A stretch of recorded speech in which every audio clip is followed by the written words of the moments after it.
Alors, ces derniers temps, j'ai joué à beaucoup de genres de jeux, comme des open world, des RPG, des platformers, c'est plein d'autres. Mais, il y a un genre que j'ai tryhard comparé aux autres, et c'est les jeux de rythme. Donc aujourd'hui, on va faire un espèce de menu maxi best-of des jeux de rythme les plus populaires auxquels j'ai joué.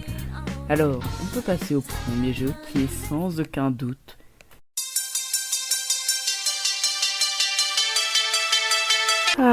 ce bon vieux Geometry Dash. C'est vraiment le jeu de rythme de base que tout le monde connaît, tout en étant intemporel. Le jeu il date de 2013 et à l'heure actuelle il est toujours autant populaire. Bon, Geometry Dash c'est très simple, t'es un cube, tu avances automatiquement et tu dois sauter pour esquiver des triangles. Et parfois tu changes de forme pour devenir un navire volant, une balle, une flèche, une soucoupe volante, etc. etc. Et chacune des transformations ont une mécanique spéciale qui te permet d'effectuer des mouvements différents. Donc, il y a un truc que Geometry Dash a et que pas tous les jeux de rythme ont, c'est-à-dire un gameplay assez différent et une communauté beaucoup trop créative.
Waouh, ils sont presque aussi créatifs que les joueurs de...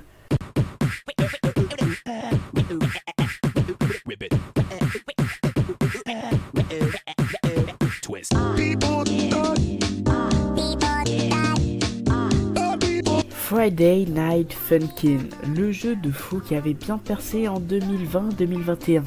Bon, Friday Night Funkin' est moins compliqué à expliquer.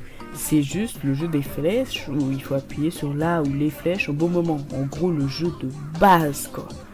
Mais alors, qu'est-ce qui démarque Friday Night Funkin' des autres jeux du genre? Eh ben, deux choses. Déjà, son lore bien écrit. Pour faire simple, l'histoire c'est boyfriend qui est en couple avec girlfriend. Putain, les noms ils sont éclatés, frère. C'est quoi ça? Qui doit faire des battles de musique pour flex devant sa copine. Contre, par exemple, le daron de sa copine, un enfant schizophrène, la daronne de sa copine, décidément, deux enfants déguisés pour Halloween, un gars qui vient d'un jeu de romance et un monstre. Bref, un bon gros lore. Donc, c'est quoi la deuxième chose? Eh ben, c'est la commu. Oui, je me répète, mais il faut quand même dire que la commu de Friday Night Funkin', c'est des gars beaucoup trop fans. Pour faire simple, il y a plus de je ne sais combien de modes. En fait, je peux même pas donner de chiffres tellement il y en a. Comme par exemple Among Us, Sads, Doki Doki, Bob l'éponge, Tung Tung Tung, ça roule.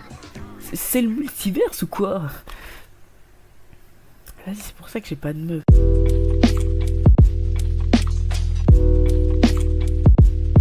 Mélatonine est un jeu minimum S tier pour moi, car le jeu a une DA exceptionnelle, genre lo-fi, un peu stylé, et un style très reposant. En même temps, c'est logique, vu que le nom du jeu, c'est littéralement le nom de l'hormone du sommeil. Alors, le but du jeu est de rêver et faire des niveaux en rapport avec un thème en particulier du rêve, comme la bouffe, le fait d'acheter des trucs, ou de brûler des photos, bref, c'est sans plus, mais ça marche bien. Donc, le jeu n'a pas spécialement de création venant de sa commune, à part des musiques recréées avec les différents niveaux du jeu. C'est très cool, mais bon, assez anecdotique. Maintenant, passons au dernier jeu de la liste, c'est-à-dire mon petit chouchou.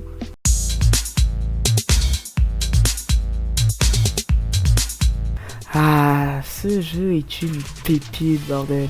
C'est un mélange de Friday Night Funkin' avec les battles, les flèches et le lore. Mais le jeu a un principe très simple. En gros, c'est le jeu avec les flèches, mais les cibles sont changées en monstres, avec des manières différentes de les tuer, comme par exemple les chauves-souris qui changent de place, les slimes qui doivent être appuyés plusieurs fois pour être butés, les dragons il faut rester appuyé, bref, et encore plein d'autres. Mais ce qui rend ce jeu aussi bien, c'est les collabs de fous, avec par exemple Hatsune Miku, Friday Night Funkin', les grands esprits se rencontrent, hein. Céleste qui est selon moi le meilleur platformer sur Fall Time, mais on en reparlera dans une autre vidéo, Super Meat Boy, Pizza Tower et encore plein d'autres. Mais, oui, il y a un mais, les DLC coûtent littéralement 2 € par musique. Et chaque collab a environ 4 et 5 musiques, ce qui fait beaucoup pour un jeu qui coûte déjà 20 balles. Et en soi, c'est le seul point négatif de ce jeu.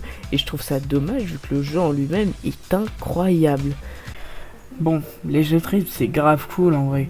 Le gameplay simpliste, coupé d'un univers original à chaque jeu, sans parler des musiques exceptionnelles, créées juste pour des gens en particulier. Franchement, c'est beaucoup trop cool. Mais donc, après cette liste de jeux, lequel avez-vous préféré? Et si vous avez d'autres jeux de rythme à proposer, vous pouvez toujours les mettre en commentaire. Et ça d'avoir regardé cette vidéo et likez, abonnez-vous s'il vous plaît. S'il vous plaît, je demande pas grand chose, juste appuyez sur les 2 boutons s'il vous plaît. Juste les 2 boutons s'il vous plaît. C'était Monster. A plus.